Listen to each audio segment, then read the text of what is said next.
নমস্কার। গল্পে গল্পে গাথা মালিকা চ্যানেলে আমি দেবনীতা আপনাদের সকলকে স্বাগত জানাই। আপনারা শুনছেন সুচিত্রা ভট্টাচার্যের লেখা উপন্যাস দমকা হাওয়া। আজ শোনাতে চলেছি উপন্যাসটির তৃতীয় পর্ব।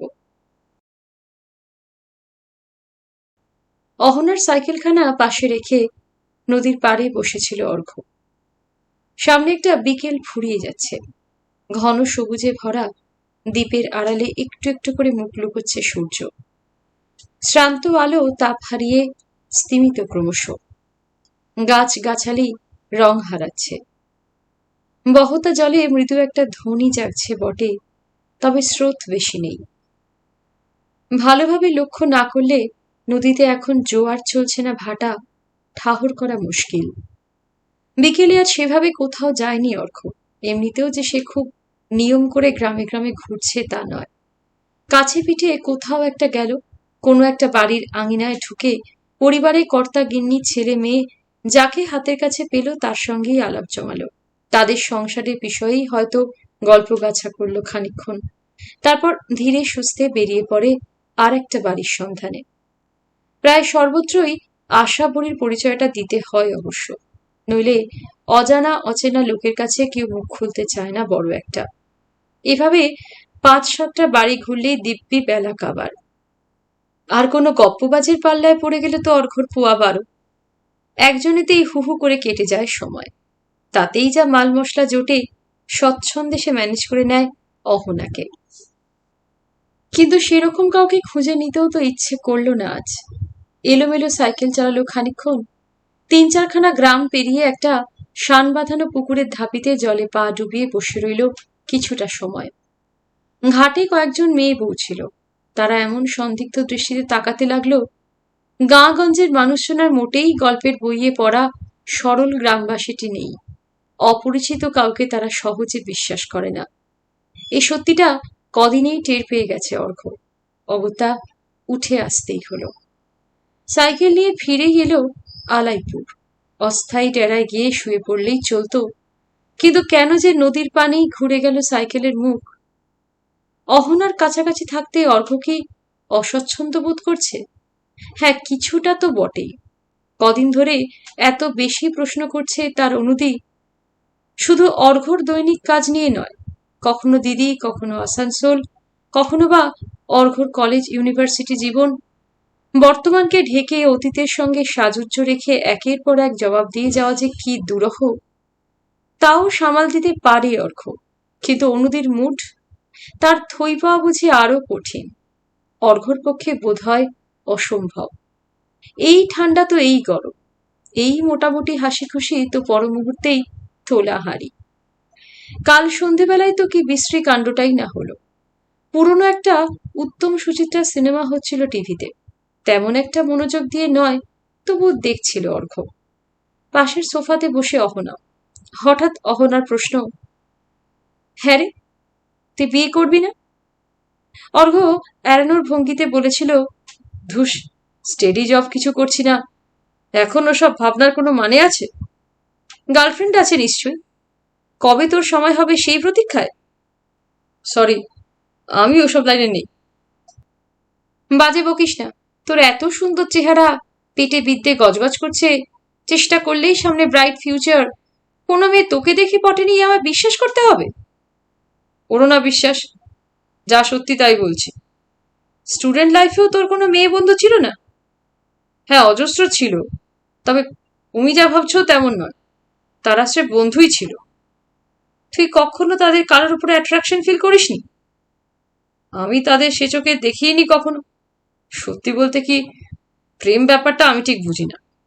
আমার মনে হয় ও ব্যাপারটা যুক্তিবুদ্ধির একটা অসুখ, মগজের টেম্পোরারি ইনস্যানিটি। শুনে অহনার কি হি হি হাসি। অহনাকে এই কদিনে কখনো অমনটা হাসতে দেখেনি অর্ঘ্য। পরের মিনিটেই আচমকা সিরিয়াস। রাগ রাগ গলায় বলল, পাগলামি কি সাধে আসে, পাগল বানিয়ে ছাড়ে। কথাটার মানে বুঝতে পারেনি অর্ঘ্য। ভ্যাবাচাকা মুখে তাকিয়েছিল অহনার দিকে। অহনার তখন চোখ জ্বলছে, ক্রুদ্ধ নাগিনীর মতো ফুঁসে উঠল, পুরুষ মানুষ যাত্রাই নেমো খারাপ, আর মেয়েরা বোকার হদ্দ, ফাঁদে তারা পড়বেই। অর্ঘ্য নার্ভাস গলায় বলেছিল, এসব কি বলছো? সব ছেলে খারাপ হবে কেন? মেয়েরাও মোটেই সবাই নির্বোধ নয়। এই তো, তুমি কি কম ইন্টেলিজেন্ট লেডি? কিভাবে কতজনকে নিয়ে এই একটা এত বড় প্রতিষ্ঠান চালাচ্ছ? পলকে অহনা আরো ক্ষিপ্ত। কে চায় এসব চালাতে? যত সব রাবিশ! বলেই পুরো স্পিকটি নট। মুখে এমন কুলু পেটে রইল, সামনে বসে থাকতে অর্ঘ্যর বুক দুরু দুরু। সেই অহনাই আবার 1 ঘন্টা পরে স্বাভাবিক স্বরে খেতে ডাকলো। বাতচিত করছে টুকটাক। অর্ঘ্য তো হতবাক। হঠাৎ হঠাৎ কি যে হয় অনুদির! অসুখী দাম্পত্যের কারণেই মনে এত ভাঙচুর? হতে পারে, হতেও পারে, হতেই পারে। তা অহনার ক্ষণভঙ্গুর মেজাজ মর্জি কি এখন নদী তীরে ঠেলে পাঠিয়েছে অর্ঘ্যকে? খানিক তফাতে থাকবে বলেই কি বসে বসে ঢেউ গুনছে সে? উহুম। অর্ঘ্যর মনটাই আজ ভালো নেই। আজ কাক ভরে ফোন এসেছিল বাবার, তখন থেকেই। কাল বিকেলে আসানসোলের ফ্ল্যাটে সিঁড়ি দিয়ে নামছিল মা। হঠাৎ পা পিছলে পড়ে যায়। কোমরে জোর চোট পেয়েছে, কাঁধেও। তার চেয়েও বড় দুঃসংবাদ, মাথায় একটা বিশ্রী আঘাত লেগেছে। পড়ার পরে মা অচেতন হয়ে গিয়েছিল। হাসপাতালে গিয়ে জ্ঞান ফিরেছে, কিন্তু কারোকে চিনতে পারছে না। ডাক্তাররা সন্দেহ করছে ব্রেন হেমারেজ। আগামীকাল স্ক্যান করা হবে, তারপর প্রয়োজন হলে অপারেশন। সমাচারটা শোনার পর থেকেই অর্ঘ্য অস্থির অস্থির বোধ করছে। মস্তিষ্কে রক্তক্ষরণ মানে তো এক ধরনের সেরিব্রাল স্ট্রোক। মা বাঁচবে তো?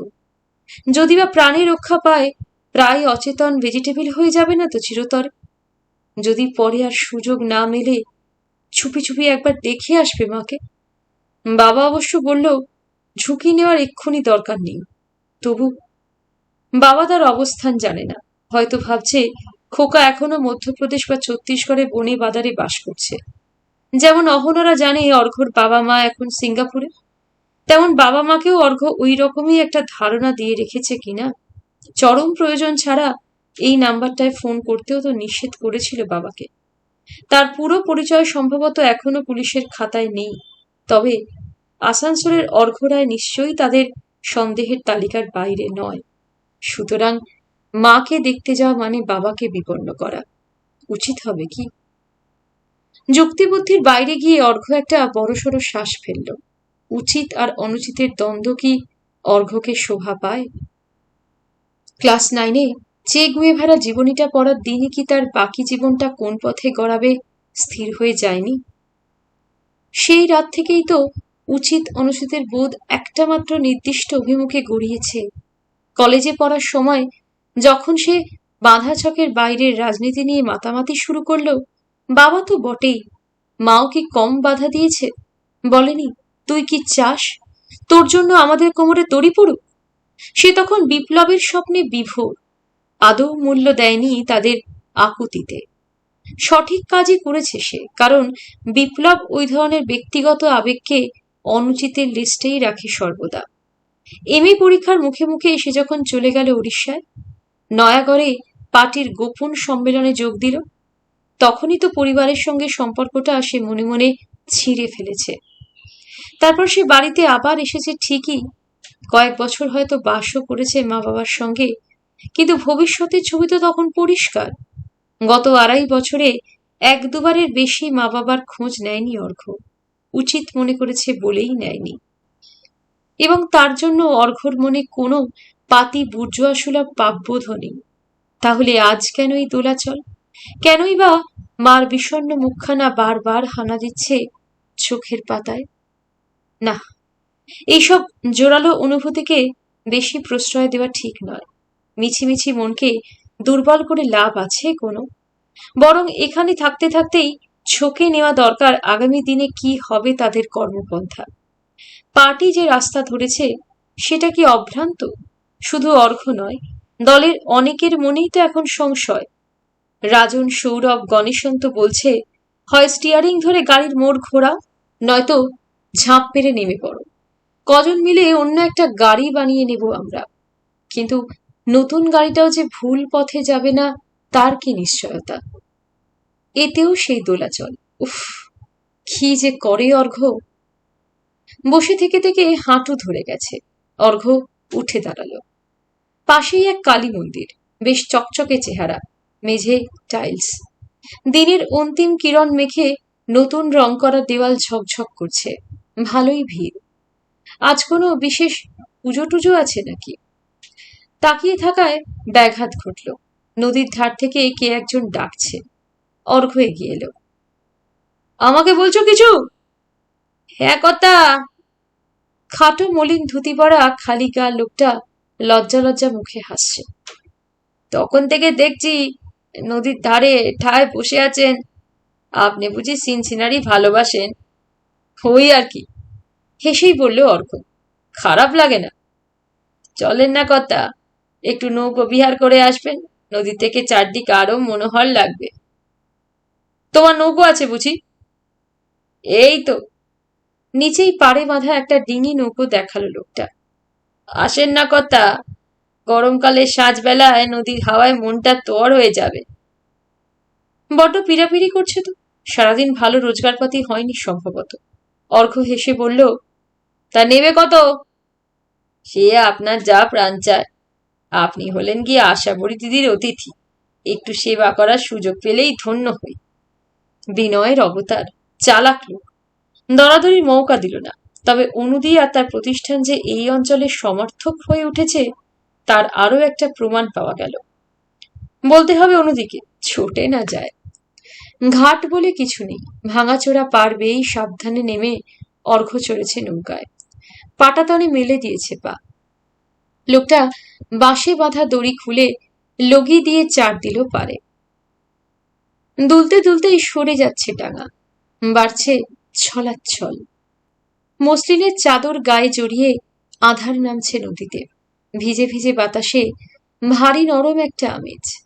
কাঁসর ঘণ্টা বাজছে মন্দিরে, আওয়াজ ক্রমশ ক্ষীণ থেকে ক্ষীণতর। আয়েশি সুখে মনটা সত্যি তর হয়ে যাচ্ছিল অর্ঘ্যর। আচমকাই মগজে হাতুড়ির ঘা। হাসপাতালের বিছানায় শুয়ে মা এখন পাঞ্জা লড়ছে মৃত্যুর সঙ্গে, আর সে কিনা নদীবক্ষে সান্ধ্য ভ্রমণে বেঁচে থাকার মজা চাকছে তাড়িয়ে তাড়িয়ে। পলকে উবে গেছে আনন্দ, ফের সেই বিস্বাদ অনুভূতি। তখনই মাঝির গলা পেল অর্ঘ্য। আরাম হচ্ছে না কথা? শরীর যেন জুড়িয়ে যাচ্ছে, তাই না? প্রশ্নটা যেন পরিহাসের মতো বাজলো অর্ঘ্যর কানে। জবাব দিল না। তেতো মুখে স্থলভূমির পানে তাকিয়ে আছে শুধু। একটু পরেই সামান্য স্থিত হলো মন। নৌকো সফর যাতে পুরোপুরি বৃথা না যায় কেজো কৌতূহলে ব্যস্ত করতে চাইল নিজেকে। ফিনফিনে অন্ধকার মাখা মায়াবী চরাচর থেকে দৃষ্টি সরিয়ে বলল, তোমার নামটা কি ভাই? আগে দুলাল। লোকটা ঘাড় ফেরালো। দুলাল দাস। নৌকাটি কি তোমার? আগে গত সনে বলাগড় থেকে বানিয়েছি, খুব মজবুত কাঠ, অন্তত 10 বছর টিকবে। এই মাঝিগিরি করে বুঝি পেট চলে?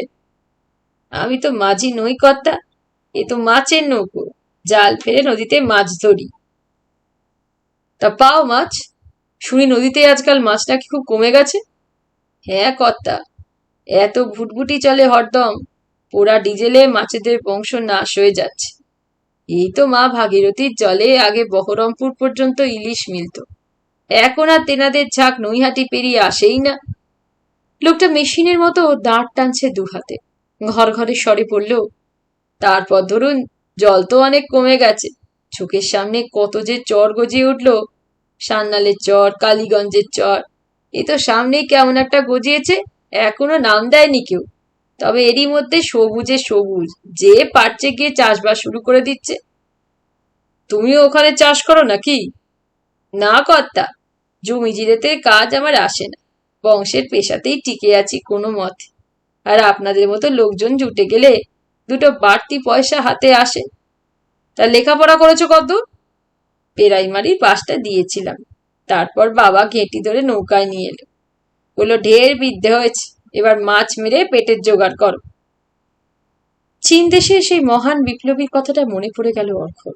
মাটির সঙ্গে যাদের নিবিড় যোগ, তাদের আগে চেনো জানো, তাদের থেকে শিক্ষা নিয়ে তৈরি করো বিপ্লবী চেতনা। দুলালও তো সেই রকমই একজন, নয় কি?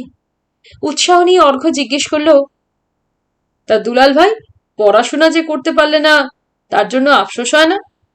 কি ও তো লেখাপড়া শিখে। দুলাল দাঁত টানা থামিয়ে অবাক চোখে তাকালো। আমি কি আপনাদের মতো প্যান্ট শার্ট পরে অফিস যেতাম? মাঝখান থেকে ছেলের মতো দশা হতো আমার। তোমার ছেলে? কেন, তার কি হয়েছে? সে আর বলবেন না কর্তা। তাকে স্কুলে পাঠালাম, খেয়ে না খেয়ে মাস্টার রাখলাম, তিনি ঠেলে গড়িয়ে স্কুল পার করে দিলেন। কলেজে ভর্তি হলো ছেলে, তবে কলেজের দরজা আর পেরোতে পারলো না। ইতি হয়ে গেছে পড়াশোনা। লাভের মধ্যে লাভ, জাল ফেলে মাছ ধরার বৃত্তিতে সে আর আসতেই রাজি না। নদীতে জাল ছুটছে ভাবতেই নাকি তার মানে লাগে। এদিকে চাকরি জোটানোরও মুরদ নেই, কিন্তু সারাক্ষণ কানে মোবাইল গোজার অভ্যেসটি ধরে গেছে বাবু। পয়সার ধান্দায় এখন পার্টির বাবুদের পেছনে ল্যাং ল্যাং করছে। কোন পার্টি করে তোমার ছেলে? দুলাল কেমন যেন সন্দিগ্ধ চোখে অর্ঘ্যর দিকে তাকালো। তারপর ফের সক্রিয় হয়েছে তার দু কাঁধ। দাঁড়ে জল কাটতে কাটতে বলল, সরকারি দলের সঙ্গেই থাকে আর কি। মানে এখন যারা সরকারে আছে, আগের সরকারের সঙ্গেও ছিল। মানে লাল থেকে তেরং, ডিগবাজি। দুলাল এবার ধূর্তের মতো হাসছে। আমাদের গরিব ঘরের ছেলেদের কি পতাকার রং দেখলে চলে? সরকারে যে আছে তার সঙ্গে থাকলে তাও দুটো চারটে পয়সা ঘরে আসে। সরকারের ডোল মেলে বুঝি? মানে সাহায্য? সাহায্য বলেন সাহায্য, ভিক্ষে বলেন ভিক্ষে, সে আপনি যে নামই দেন, ফুটকুড়ো মেলে বই কি। 150 টাকা রোজে, বছরে অন্তত 60-70 দিন। পুকুর কাটার কাজ, রাস্তা সারানোর কাজ, তাও অর্ধেক দিন যেতে হয় না। কার্ডে সই করে দিলেই রোজের অর্ধেক হাতে গুঁজে দেয় দাদারা।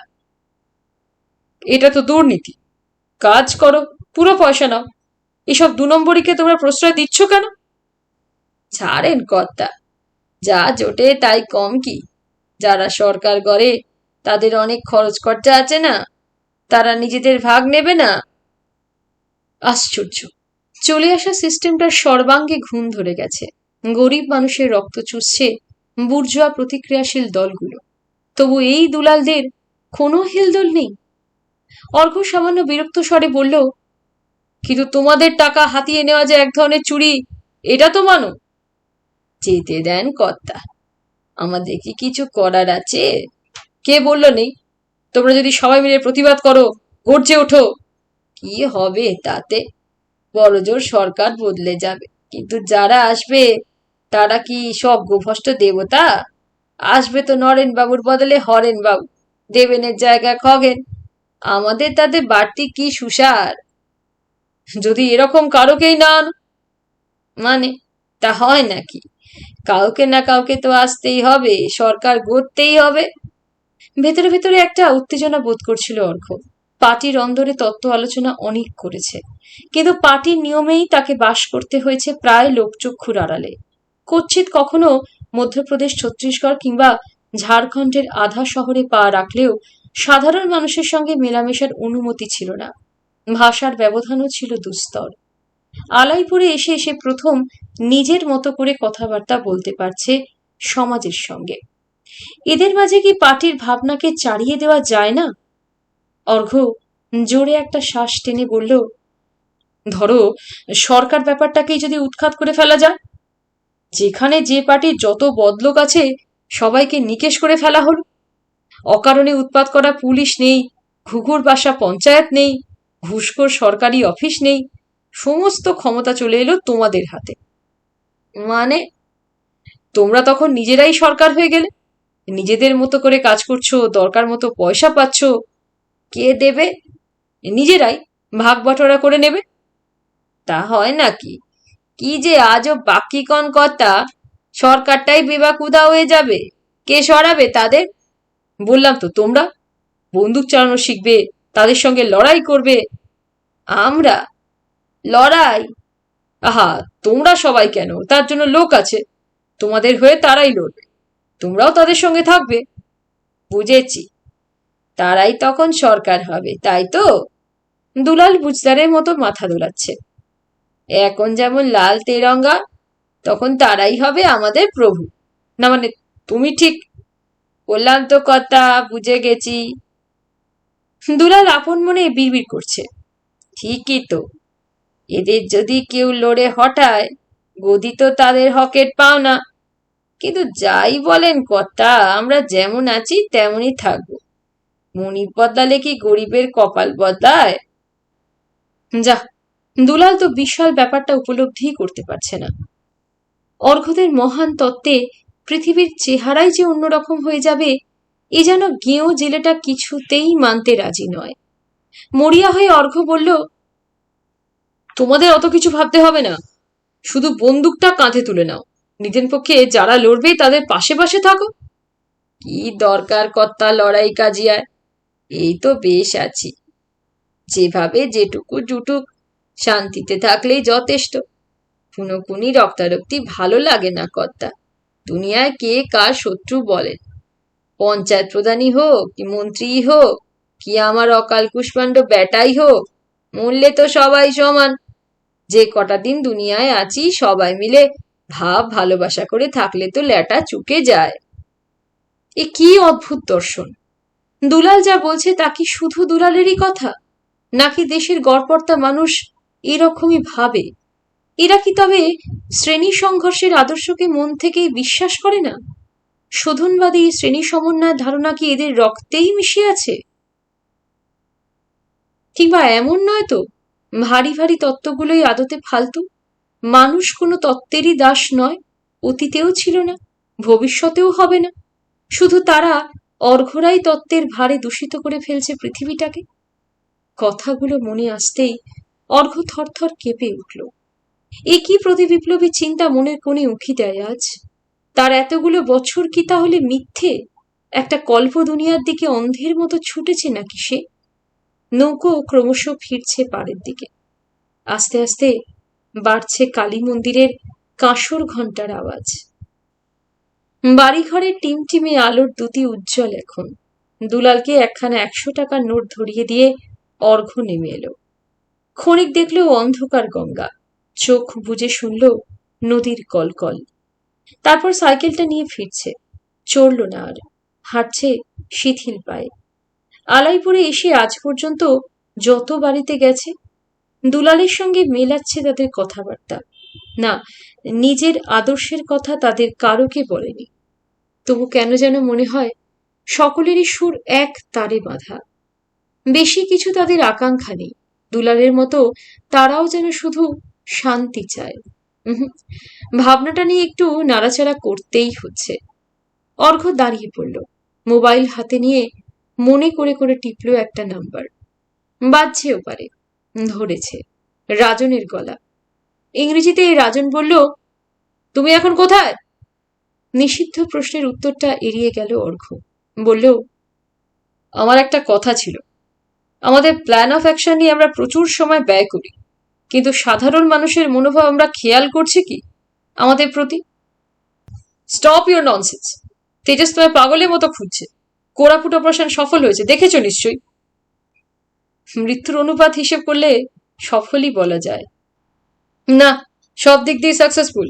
গোটা এলাকা এখন আতঙ্কে কাঁপছে, প্রশাসন চরম হেনস্থা হয়েছে। কিন্তু এই জয়ের পর তেজস দলের সর্বময় ক্ষমতা চায়। ও মনে করছে তুমি তার প্রধান বাধা। আমাকে ফোন করেছিল তেজস, বলছিল অর্ঘ্য একজন রেনিগেট, জলদি জলদি ওর সন্ধান চাই। লোকেশন জানানোর তো নিয়ম নেই। আমিও তাই বলেছি। ও আমায় প্রভোগ করে বলল তুমি নাকি ঝাড়গ্রাম থেকে কলকাতা মুখো ট্রেনে উঠেছ। আমাকে এও শাসালো তোমার মোবাইল টাওয়ার থেকে তোমায় লোকেট করবে। মনে হলো ফাঁকাবাজ নয়, সিরিয়াসলি চেষ্টা করছে। কেয়ার করি না। আমি এখন কয়েকটা আদর্শগত প্রশ্ন নিয়ে পরে কথা হবে। রাজন মাঝপথে অর্ঘ্যকে থামিয়ে দিল। ফোনটা আপাতত বন্ধ রাখো, চটপট সিম বদলাও। লাইন কেটে গেল। হতবুদ্ধির মতো কিছুক্ষণ দাঁড়িয়ে থেকে অর্ঘ্য পা চালিয়েছে। আশাবরী গেট পেরিয়ে একটু থমকালো। বাড়ি অন্ধকার, অফিসে আলো জ্বলছে। এখনো কাজ করছে অনুদি? কাজে নাকি অনুদির প্রবল অনীহা? না, মানুষকে চেনা মুশকিল। অজস্র দিন রাতের সঙ্গী একসময়ের হরিহর আত্মা তেজসকে চিনতে পারেনি অর্ঘ্য। কালো আধবুড়ো অভাব অনটনে জর্জরিত দুলালকেও কি চেনা গেল ঠিকঠাক? আর ক্যালিডোস্কোপের কুচি কুচি পাথরের মতো রং বদলে যাওয়া ওই নারী তো তার অচেনাই। একটা গরম শ্বাস অর্ঘ্যর পাঁজর ঠেলে উঠে এলো। সে নিজেও কি এই মুহূর্তে অচেনা নয় নিজের কাছেই? ঝালকাঠি থেকে ফিরছিল অহনা, পিছনে মায়াকে নিয়ে। অবিরাম বকর বকর করে চলেছে মায়া। কিছু শুনছিল অহনা, বেশিরভাগটাই তুলছে না কানে। মগজে চিন্তা গজগজ করছে যে তাঁতিপাড়ার মেয়েগুলো ছাড়ল না কিছুতেই। ঋণ নাকি তাদের এক্ষুনি প্রয়োজন, দল বেঁধে নিতে পারলেই নাকি তাদের সুবিধে। সুতরাং স্বনির্ভর গোষ্ঠী গড়া ছাড়া তাদের নাকি উপায় নেই। এদিকে ঝামেলা বাড়ল অহনার। এক কাঁড়ি কাগজ তৈরি করো, সরকারি দপ্তরে নতুন গোষ্ঠীর নাম জানাও, মোট কতজন আছে, কে কে আছে তার তালিকা পাঠাও। সব কাজ একা হাতে করতে হবে। এমনকি সরকারি দপ্তরে হাতে করে দিয়েও আসতে হবে চিঠিগুলো। পোস্টে পাঠালে বেমালুম অস্বীকার করবে হয়তো। কম বখেরা? মায়ার প্রশ্ন ঠিকরে এলো। ম্যাডাম, কি নাম ঠিক হলো তাহলে? ওরা যা বলেছে তাই, তাতিয়া। কেমন যেন শোনাচ্ছে না? কিছু একটা শ্রী ফি দিয়ে নাম হলে ভালো হতো। গৃহশ্রী, তন্তুশ্রী, ওই গোজে। আমাদের তো পাকামি করার দরকার নেই, ওদের ব্যাপার ওদেরই বুঝতে দাও। এরা কবে থেকে লোন পাবে ম্যাডাম? মানে আমাকে আলাদা ডেকে জিজ্ঞেস করছিল কিনা? প্রশ্নটা মায়া কেন করলো অহনা ভালো মতোই জানে। ধার না পেলে ধার শোধ শুরু হবে না, আর দেনা যখন শুধবে তখনই তো মায়াদের আসল রোজগার। ঘরে গিয়ে টাকাটা নিয়ে আসে বলে প্রতি 108 টাকা করে দিতে হয় মেয়ে বউদের। তার অর্ধেক আশাবরী প্রাপ্য, বাকি অর্ধেক পায় মায়ারা। কমিশনের ওই বাড়তি টাকাটা আছে বলেই না মাত্র 1,500 মাইনে পেয়েও মাসভর উদয়াস্ত খাটে এরা। তবু মায়ার এই হাঁক পাকানিটা অহনার পছন্দ হলো না। কেঠো গলায় বলল, এক্ষুনি এক্ষুনি হবে না, কলকাতায় যাই, গভর্নমেন্টের খাতায় এদের নাম তুলে দিয়ে আসি, তারপর। গভর্নমেন্ট তো তখন তাতিয়ার জন্য আশাবরীকে একটা টাকাও দেবে, তাই না? অহনা এবার একটু বিরক্তই হলো। কোত্থেকে কি শুনেছে কে জানে। মায়া, শান্তা, দেবিকাদের মনে ধারণা জন্মেছে স্বনির্ভর গোষ্ঠীগুলো দৌলতে বিস্তর টাকা পায় অহনা। আদতে মোটেই তো তা নয়। সরকার তো দেয় মাত্র একবার, গোষ্ঠী পিছু 10,000। সেই টাকাও আসে 4-5 দফায়। নাম পাঠানোর পরে কিছু দিল, টাকা ধার নিয়ে কাজ শুরু হলো তখন কিছু দিল। এভাবেই খেপে খেপে 2-3 হাজার করে প্রতিবারই কাগজ পাঠাতে হয় গাদাগুচ্ছে। টাকার গন্ধ পেয়েই নাচে মেয়েরা। অহনার এই ঝঞ্ঝাটগুলো থরি বোঝে। অহনা গম্ভীর মুখে বলল, ফালতু কৌতূহল কমাও, নিজের কাজ মন দিয়ে করো। মাথায় রেখো, আশাবরী তার কর্মচারীদের কখনো প্রাপ্য থেকে বঞ্চিত করে না। আমি কি তাই বলেছি? ভবিষ্যতেও বলো না। আশাবরী সরকারের কাছ থেকে কি পায়, কেন পায়, কিছুই যখন জানো না, আজে বাজে চিন্তাও মাথায় এনো না। বকুনিতে কাজ হলো। চুপ মেরে গেছে মায়া। গণেশপোতার মুখটায় নেমে গেল। বাড়ি যাবে সোজা। দুপুর গড়াচ্ছে বিকেলের দিকে। পথে জীবনবাবুর দোকান খুলে গেছে। টুকিটাকি জলখাবারের সরঞ্জাম কিনলো অহনা। পাউরুটি, ডিম, মাখন, 1 প্যাকেট চানাচুরও নিল, খানিকটা ছিঁড়েও। মা থাকলে এসব নিয়ে ভাবতে হয় না, নিজেই হাঁটতে হাঁটতে এসে কিনে নিয়ে যায়। সে একা থাকলেও সমস্যা নেই, স্রেফ মুড়ি বিস্কুটেই চালিয়ে নিতে পারে 1-2 সপ্তাহ। অর্ঘ্য রয়েছে বলেই না এসবের বন্দোবস্ত করতে হচ্ছে। রোজ রোজ তো থোড়বড়ি খাড়া খাওয়ানো যায় না। তাও কপাল ভালো, চেনা লোক মাছটা সবজিটা বাড়িতে এসে দিয়ে যায়, নইলে তো অহনাকে রোজ ছুটতে হতো বাজারে। আশাবরী কম্পাউন্ডে ঢুকে মৃদু চমক। অফিসের সামনে 2-2খানা গাবদা মোটর বাইক। কি এলো রে বাবা! জিনিসগুলো বাড়িতে রেখে আসবে ভেবেছিল অহনা। সামান্য দোনামোনা করে আগে অফিসেই এলো। দেখলো এসেছে মোট 3 জন। এক মধ্যবয়সী আর এক বছর 30-এর গাঁট্টা অফিস করে আসেন। 3 নম্বরটি একেবারে ছোকরা, মেরে কেটে 21-22। পাশের ঘরের দরজায় কোমরে হাত দিয়ে দাঁড়িয়ে নিরীক্ষণ করছে মেয়েদের কাজকর্ম। অহনার আগমনে উঠে দাঁড়িয়েছে গাট্টা। ঝুঁকে অহনাকে নমস্কার করে পাশের মধ্যবয়সীকে দেখিয়ে বলল, দাদাকে চেনেন নিশ্চয়? না মানে, অহনা সামান্য কুণ্ঠিতভাবে বলল, আমি তো এখানে তেমন একটা কাউকে কাজে এমন আটকে থাকি। অত কিন্তু কিন্তু করছেন কেন? এবার মধ্যবয়সী নড়ে চড়ে বসল। আমরা তো জানি আপনার কর্মকাণ্ড কত সুদূর অবধি বিস্তৃত। আপনার নিরলস নিঃস্বার্থ সেবা পেয়ে ধন্য হয়েছে টিয়াডাঙ্গার আপামর জনগণ। আমরা যে আপনাকে চিনি, এই তো আমাদের পরম সৌভাগ্য। কি বলছে রে বাবা? অহনা মহান কিছু করেছে বলে তো মনে হয় না, বরং অর্ঘ্য সেদিন যা বলছিল সেটাই তো সত্যির অনেক কাছাকাছি। মেয়েদের নিজের পায়ে দাঁড়ানোর জন্য চটজলদি ধারের ব্যবস্থা করে দিচ্ছে বটে, কিন্তু প্রাথমিক সার্ভিস চার্জ, প্রসেসিং ফি, বাড়ি বই টাকা পৌঁছে দেওয়া, বাড়ি গিয়ে মাস মাস কিস্তি সংগ্রহ বাবদ যা নেয়, সব মিলিয়ে সুদের হার গ্রামীণ কুশীজীবীদের চেয়ে বেশিই হয়, কম তো কিছুতেই নয়। তারপরেও কেউ এমন বিশেষণ ছাড়লে মোটেই গর্ব হয় না, উল্টে ধন্দ জাগে মনে। মধ্যবয়সীটির ওজনদার ভাষণ শুনে গাট্টাগোট্টা কিন্তু মোহিত। জুলুজুলু চোখে দাদাটিকে দেখতে দেখতে অহনাকে বলল, ইনি তারক মজুমদার, আমাদের টিয়াডাঙ্গা বিধানসভা কেন্দ্রের বিধায়ক সত্যেন্দ্র আচার্যর একান্ত কাছের লোক। অহনা 2-1 সেকেন্ড ভেবে পেল না এই মুহূর্তে তার কি করা উচিত। তারপরই বাস্তববোধ ফিরেছে। নরম হেসে বলল, ওয়েলকাম টু আশাবরী। বলুন কি খাবেন, চা না কফি? বাইরে থেকে আনতে হবে না, আমার মেয়েরাই বানিয়ে দেবে। যা খুশি, তবে বিকেলের দিকে কফি হলেই ভালো। বিকেলের সঙ্গে কফির কি সম্পর্ক অহনার মাথায় ঢুকলো না। তবে এদের যে তুরন্ত আপ্যায়ন প্রয়োজন, এটুকু বুদ্ধি অহনার ঘটে গেছে। উঠে গিয়ে ইলাকে বলে এলো কফির সঙ্গে যেন বিস্কুট ফিস্কুটও দেওয়া হয়। অফিস করে যখন ফিরল, মধ্যবয়সী আর গাট্টাগোট্টা অনুচ্চ স্বরে কি যেন আলোচনা করছে। অহনাকে দেখেই ঝুপ করে থেমে গেল দুজনে। অহনা অস্বস্তি বোধ করল। এমনিতেই রাজনীতির লোকদের সে এড়িয়ে চলে প্রাণপণ, কিন্তু ঘরের মধ্যে এসে গেলে সে তো নাচার। এদের আজ মতলব একটা আছে নিশ্চয়ই, কায়দা নামেরই চটপট ঝেড়ে কাশুক না। মুখে অহনা বলল, আশা করি কাজকর্ম দেখতে এসেছেন বুঝি? না না, আমরা তো সবই জানি। ফের খোনা খোনা গলা বেজে উঠল। আর জানি বলেই তো এমএলএ সাহেব আমাদের পাঠালেন, বললেন জিজ্ঞেস করে এসো ওকে আমরা কিভাবে হেল্প করতে পারি। ভাষাটা ঠিক করো গদা। তারক মৃদু ধমক দিল। সত্যেনদা বললেন, ওর কি কি লাগবে দেখে এসো। অনেক ধন্যবাদ, মাননীয় এমএলএ সাহেবকে আমার নমস্কার জানাবেন। অহনা সৌজন্যের সুরে বলল, তবে আমার ক্ষুদ্র প্রতিষ্ঠান মোটামুটি তো চলেই যাচ্ছে। তা বললে হয় নাকি? বিধায়ক মশাই আপনার জন্যে ফান্ড অ্যালট করবেন বলে বসে আছেন। সংশয়ের মাত্রাটা বেড়ে গেল অহনার। তবু বিনীত স্বরে বলল, আমি একা মানুষ, এই যা করছি আমার পক্ষে যথেষ্ট।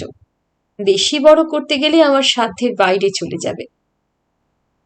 আপনার এই বিল্ডিংটা তো আপনি কমপ্লিট করে নিতেই পারেন ম্যাডাম। গদার ধ্বনি শোনা গেল। গলা চড়িয়ে বলল, এই শাটুল, কিরকম পড়বে একটু হিসেব করে দেখ তো। ও আমার মাপা হয়ে গেছে, 3 লাখে ঝাকাস নেমে যাবে। শাটুলের বিশেষজ্ঞ মতামত মুহূর্তে হাজির। তবে বস, পিডাব্লিউডি তো করবে কাজ, আরো 10% হেসে গেলে ধরে রাখো। ঠিক আছে, 3.5 স্যাংশন করিয়ে দেব। ক্ষণাস্বর অভয় দিল। ওপাশে আরো 2খানা ঘর পেলে আশাবরীর তো অনেকটাই সুবিধে। সংলাপগুলো অলিক মনে হচ্ছিল অহনার। সে আর্জি জানায়নি, কোথাও কারো কাছে প্রকাশ করেনি তার বাসনা। হঠাৎ আসমান থেকে টাকা ঝরে তৈরি হয়ে যায় বাড়িটা? রাজনীতির লোকরা কি অন্তর্যামী? হুম, ছোটবেলায় কোথায় যেন পড়েছিল না, there is nothing call as free lunch. জীবনে তো সে দেখেওছে বিনামূল্যে কিছুই জোটে না। মা বাবা দাদার ভালোবাসা পেতেও মোটা দাম চুকোতে হয়। কফি এসে গেছে। অহনাই কাপগুলো বাড়িয়ে দিল হাতে হাতে, নিজেও নিল। স্মিত মুখে বলল, তা আমাকে এর জন্য কি করতে হবে? কিচ্ছু না, পিডাব্লিউডির ইঞ্জিনিয়ারকে পাঠিয়ে দেব। উনি মেপে চুপে হিসেব করে একটা এস্টিমেট বানিয়ে দেবেন। আপনি সেইটা আর সঙ্গে একটা আবেদনপত্র লিখে রাখবেন। গদা নিজে এসে নিয়ে যাবে। 2 মাসের মধ্যে আপনার এখানে মিস্ত্রি লেগে পড়বে, শীতের আগেই দেখবেন কাজ শেষ। তারক একটু দম নিল, তারপর কফিতে একটা বড় চুমুক দিয়ে বলল, তো ম্যাডাম, আমরা যেমন আশাবরীর জন্য মাঠে নামবো, আশা করি আপনিও আমাদের একটু মদত করবেন। অহনার স্নায়ু নাড়া খেল সামান্য। সামনে নিয়ে বলল, কিভাবে?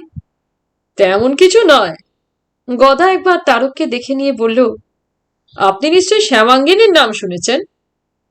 Investment company? অহনা সতর্কভাবে বলল, হ্যাঁ, সাইনবোর্ডে বিজ্ঞাপন দেখেছি। খুব জেনুইন প্রতিষ্ঠান ম্যাডাম, ওরাও গ্রামের লোকদের ভালো চায়, আপনারই মতন। বলছিলাম কি, আশাবরীর পাশে পাশে এখানে যদি শ্যামাঙ্গিনীরও একটা অফিস খোলা যায়, আপনি তার হেড থাকবেন, মানে এখানে শ্যামাঙ্গিনীর টাকা পয়সা যা সংগ্রহ করা হবে, আপনি তার থেকে একটা মোটা কমিশনও পাবেন। আপনাকে খাটতেও হবে না, আমাদের লোকই যা করবার করবে। শ্যামাঙ্গিনীর ব্যবসার ধরন মোটামুটি জানে অহনা। জমা টাকার বিনিময়ে চড়া সুদ দেয়। কিভাবে দেয় সে সম্পর্কে তার সম্যক ধারণা আছে বইকি। সেই মানুষটাই তো আছে এই ধান্দায়। কোন দিকে নিয়ে যায় এই কারবার আন্দাজ আছে বলেই না সে আজ আলাইপুরে। জেনে শুনে সেই বিষ পান করবে অহনা? কভি নেই। আজ তো সংসার ভেঙে সে চলে এলো, আর এ তো সামান্য একটা বাড়ি বানিয়ে দেওয়ার টোপ। কিন্তু এদের সঙ্গে ঝগড়াঝাঁটি তো করা যাবে না, বুদ্ধি করেই ঠেকাতে হবে। পলক ভেবে অহনা সবিনয়ে তারককে বলল, সরি স্যার, আশাবরীতে ওরকম কিছু তো করা যাবে না। কেন? জমি বাড়ি সব তো ব্যাংকে মর্টগেজ করা আছে। সত্যি বলতে কি, আমি এখন মর্টগেজ না ছাড়িয়ে বাড়ির কাছেও হাত দিতে পারবো না। তো ছাড়িয়ে নিচ্ছেন না কেন? আমরা কি হেল্প করতে পারি? অনেক টাকার ব্যাপার স্যার, 15-16 লাখ। তাছাড়া আমার মাও তো মর্টগেজে একজন পার্টি। বুঝতেই তো পারছেন, ওর বয়স হয়েছে। একেবারেই অর্থহীন যুক্তি, কিন্তু এই মোটা মাথা ধান্দাবাজদের জন্য এটাই যথেষ্ট। একটু ইনিয়ে বিনিয়ে বলতে পারলেই এরা ভারী বিজ্ঞের মতো মুখ করে গিলে নেবে। অহনার এই অনুমান অক্ষরে অক্ষরে মিলে গেছে। তুম্ব মুখে একটুক্ষণ বসে রইল 3 মূর্তি, তারপর গিয়ে উঠেছে মোটর সাইকেলে। হেলমেট ছাড়াই। স্টার্ট দেওয়ার আগে অহনা ভারী দুঃখী দুঃখী মুখ করে তারককে বলল, আমার ভাগ্যটাই খারাপ স্যার, কত বড় একটা সুযোগ মিস হয়ে গেল বলুন তো। ঢকঢক ঘাড় নেড়ে লোকগুলো চলে যেতেই অহনার পেট গুলিয়ে হাসি এসে গেল। অনেক দিন পর হাসছে প্রাণ খুলে। ইলারাও অবাক, এমন উচ্ছল মূর্তিতে ম্যাডামকে তারা কখনো দেখে না তো। বেশিক্ষণ আর অফিসে না থেকে বাড়ি এলো অহনা। কৃষ্ণা রাতের রান্না বসিয়েছে, এরপর রুটি করবে। তাকে চা বানাতে বলে বিছানায় গড়াগড়ি খেল খানিকক্ষণ। পলকের জন্য মনে হলো ব্যাংকে গিয়ে ওভারড্রাফটের লিমিটটা বাড়িয়ে দিয়ে আসবে।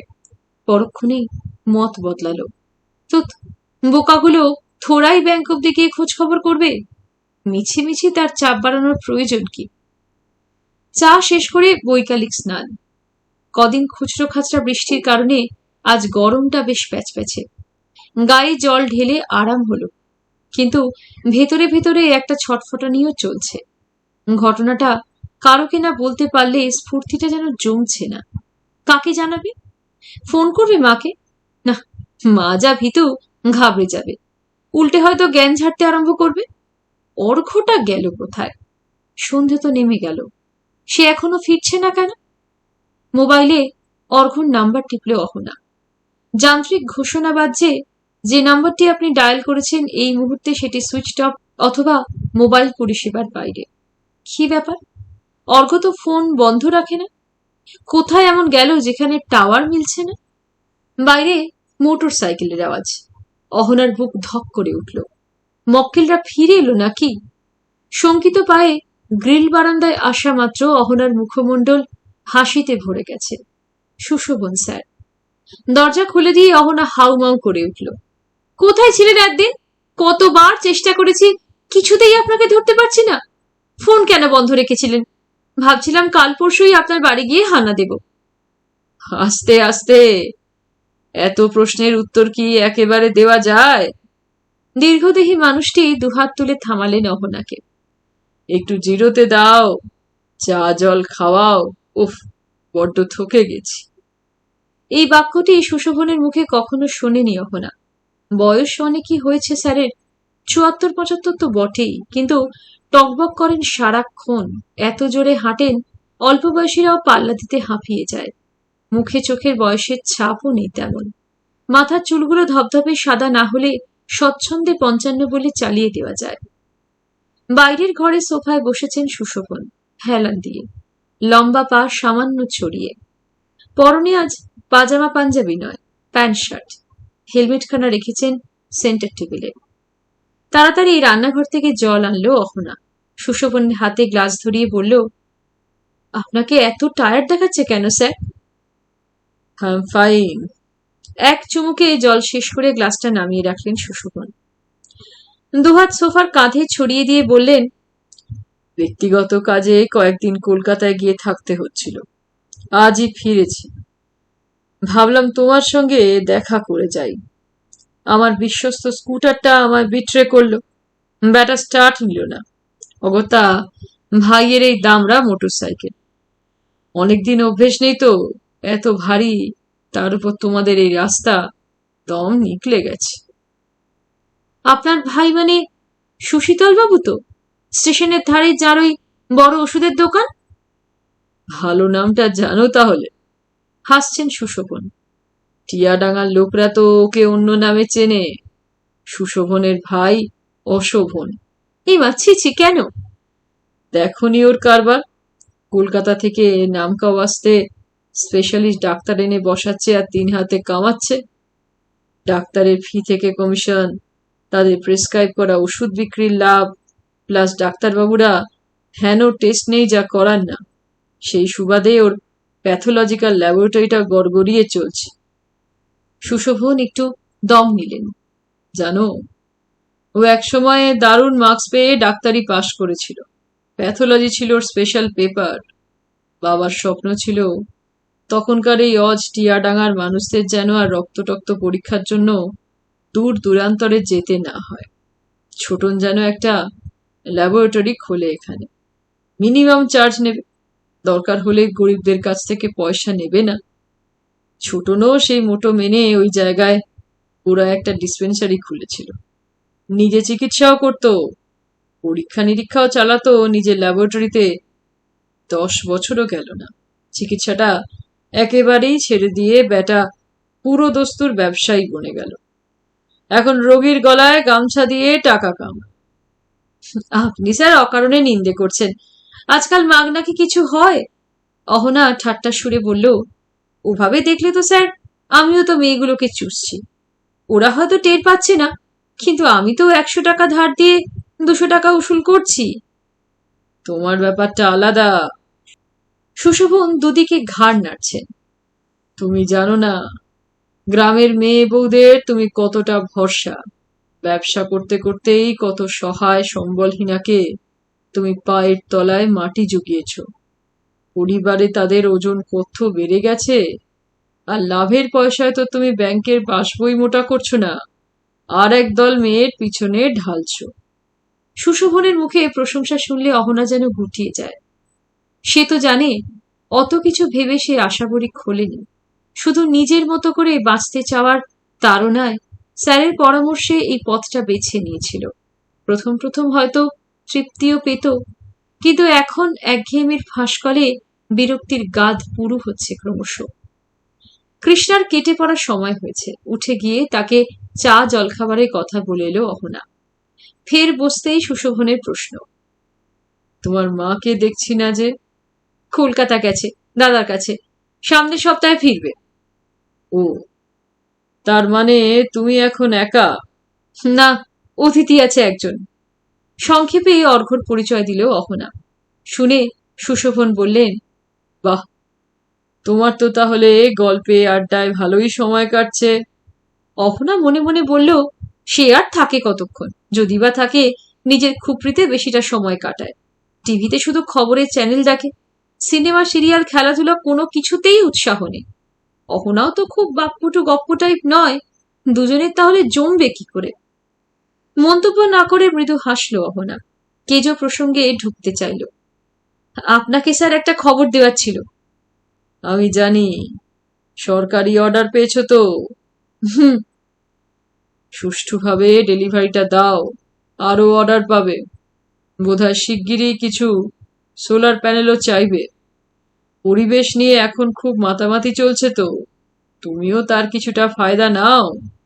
কিন্তু স্যার, তাহলে তো কারখানাটা আরো বাড়াতে হয়। কে বারণ করেছে বাড়াতে? বিল্ডিংটা ওভাবে ফেলে রেখেছো কেন? শেষ করো। তেমন হলে ব্যাংকে অ্যাপ্রোচ করো, তারা নিশ্চয়ই তোমায় টাকা দেবে। ব্যাংক আপত্তি করবে না, আই এম শিওর। অহনা কাঁটা হয়ে গেল।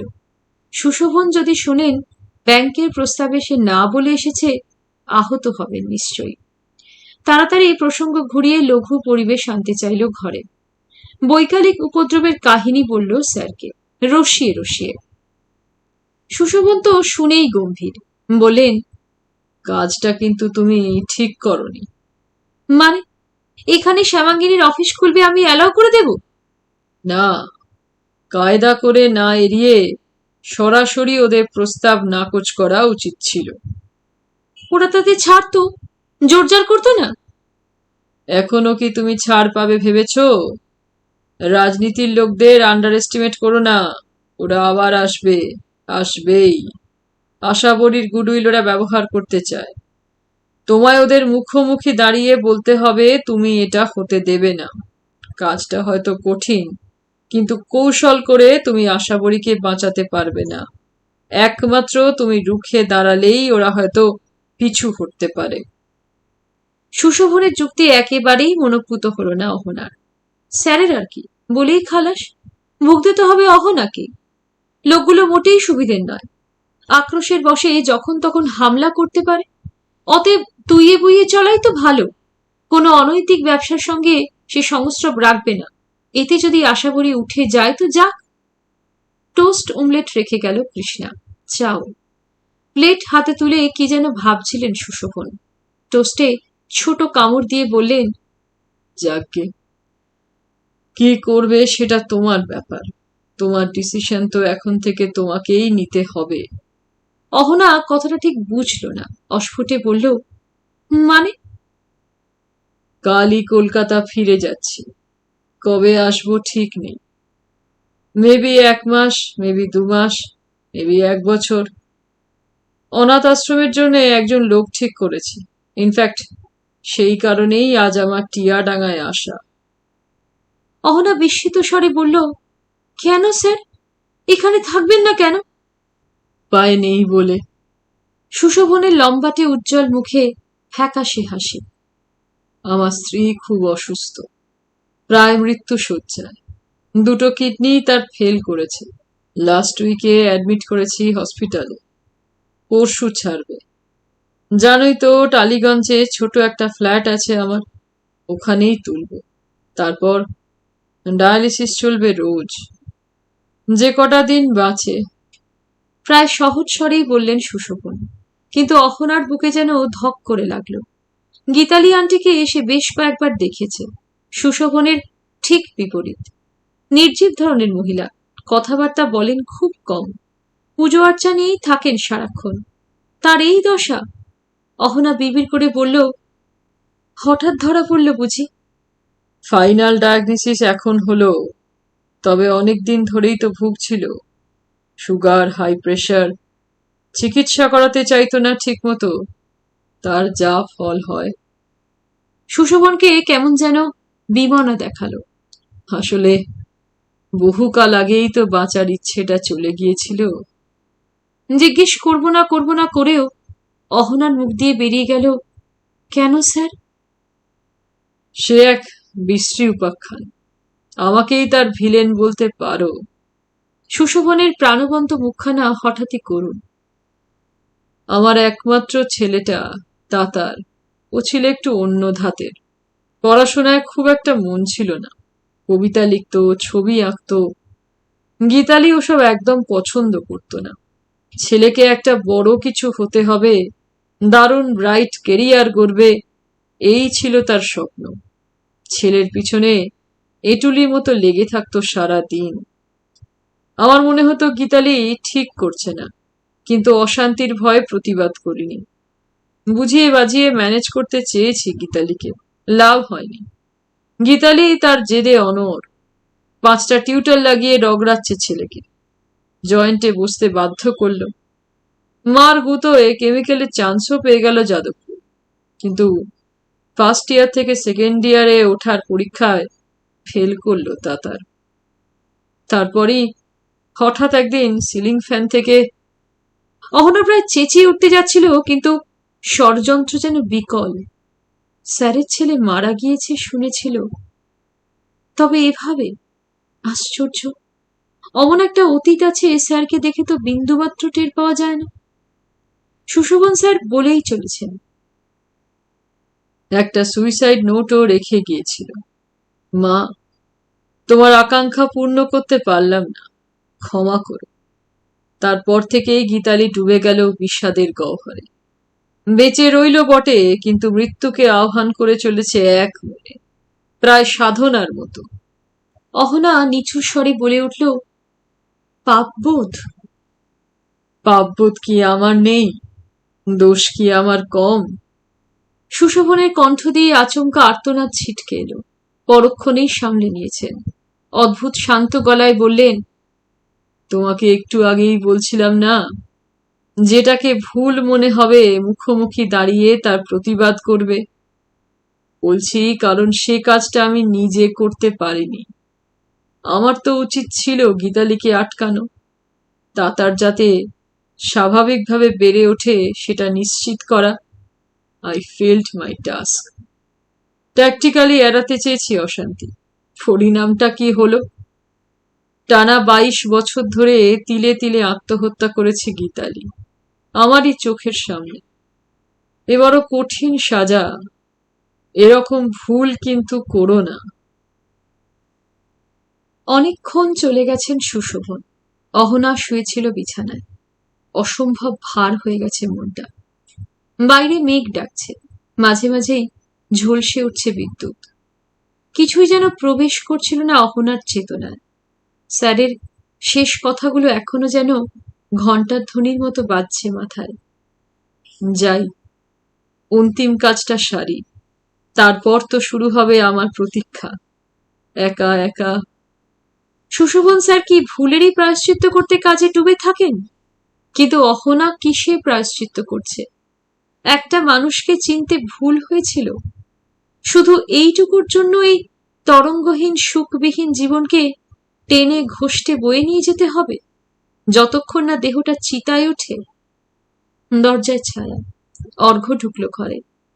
কখন এলো অহনা টের পায়নি তো। অর্ঘ্যর হাতে অহনার মোবাইল। ভুরু কুঁচকে বলল, কি হলো? কখন থেকে বাজছে, ধরছো না? অহনা মাথা ঝাঁকিয়ে উঠে বসল। কার ফোন? শেফালি মাসির। হাত বাড়িয়ে অহনা নিল ফোন। হ্যাঁ বলো। এই অবেলায় ঘুমোচ্ছিলি নাকি? আমার তো দিন রাত সর্বক্ষণই অবেলা। বলতে গিয়েও অহনা সংবরণ করলো নিজেকে। গলা ঝাড়ল। কি বলবে বলো। জানিস কি হয়েছে আজ? সুগত এসেছিল আমার কাছে। তো? অহনার ক্ষণপূর্বের বিষণ্ণতা সেকেন্ডে খান খান। তপ্ত স্বরে বলল, আমি শুনতে আগ্রহী নই। অন্য কিছু বলার আছে? আরে শুনি না। ও খুব দুঃখ করছিল। অহনা আমাকে সারা জীবন ভুল বুঝে গেল। আমি কিন্তু অহনাকে মাথায় করে রাখতে চেয়েছি। আহ মা, থামবে? কতবার তোমাদের বলবো আমি ওকে ঘেন্না করি। ও মনে হলো ভীষণ অনুতপ্ত, নিজের দোষটা বুঝতে পেরেছে। Stop it! অহনা চিৎকার করে উঠল। আমি শুনতে চাই না তোমার ভাট বকা, বন্ধ করো প্লিজ। আবার কি যেন বলতে যাচ্ছিল শেফালি। ফোন বন্ধ করে অহনা মোবাইলটা আছড়ে ফেলল বিছানায়। অন্ধ রাগে ফুঁসছে। হঠাৎ পিঠে কার হাত। চমকে তাকালো অহনা। অর্ঘ্য। কি আশ্চর্য! হাতটা ঠেলে সরাতে পারছে না কেন অহনা? বরং ছোঁয়াটা যেন ভালো লাগছে। কেন যেন মনে হচ্ছে এমনই একটা স্পর্শের বড় প্রয়োজন ছিল এখন। আজকের মতো শেষ করলাম সুচিত্রা ভট্টাচার্যের লেখা এই উপন্যাস দমকা হাওয়া। ভালো লাগলে জানাবেন, লাইক করবেন, আর আমার পাঠ করা অন্য গল্প উপন্যাসগুলি ওই চ্যানেল থেকে শুনে দেখবেন। ভালো লাগলে সাবস্ক্রাইব অবশ্যই করবেন। ধন্যবাদ।